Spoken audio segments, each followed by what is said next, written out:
For this variation of the quadruped, we're going to first emphasize two things. I want the hands under the shoulders a little wider than the shoulders and the first fingers parallel with one another. During this, we're trying to press the L shape of the thumb and the first finger into the floor for stabilization. This is going to encourage a little bit of internal rotation, but the other parts of the hands are also placed down. But for this particular one, we're going to focus on that L shape, really pressing into the floor again while the first two fingers are parallel to one another. Now, the second part, that's your first anchor. Your second anchor is obviously the knees, and then we're going to build a bridge between these anchors with abdominal activation. So I'm not here, but I'm up. And I'm not here, I'm up. And I'm not here, I'm up, and my face is parallel to the floor roughly. I don't want the chin to jut and have my face more parallel with the wall in front of me.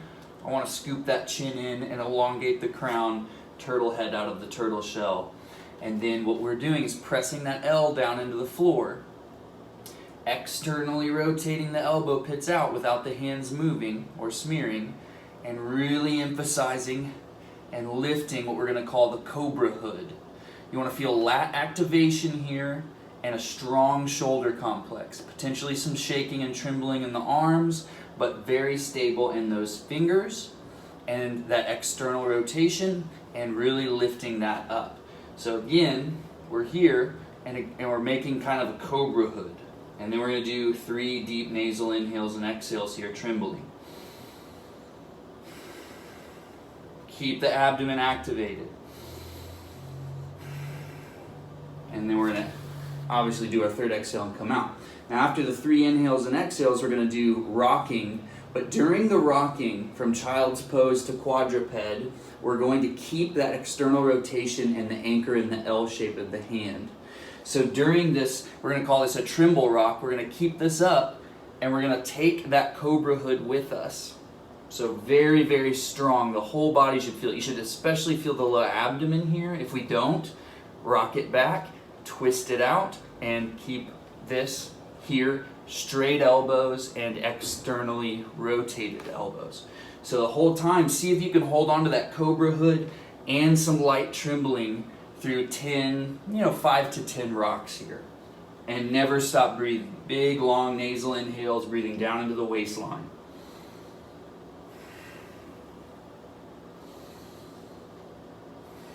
Again, keeping that external torsion from the L shape of the hand all the way up to the shoulder, finding some of that trembling. Now after 3 inhales and exhales, do your 5 to 10 rocks. And then we can do a progression where we're back into neutral quadruped, and we'll get everything up and externally rotated. And we're going to do some circles or wave patterns. And these will grow over time. If there's pain or discomfort here, we don't have to do this. But your goal is to keep that L shape of those fingers down and the external rotation through this motion. And you can get bigger with the circles, and obviously you go smaller and incrementally grow over time. Now after you've gotten some space here, you can try better or more complex variations where we can make an infinity sign and maybe get some hip movement into it. Maybe over time you get some hip movement and do like a full sphere with the trunk. But you never lose the lumbar, shoulders, or neck. So again, cobra hood, chin up and out, and start small, get bigger over time. Now again, these are starting with the first inhale and exhale and just the cobra hood quadruped, and then going through those progressions as they see fit and not pushing it too fast too soon.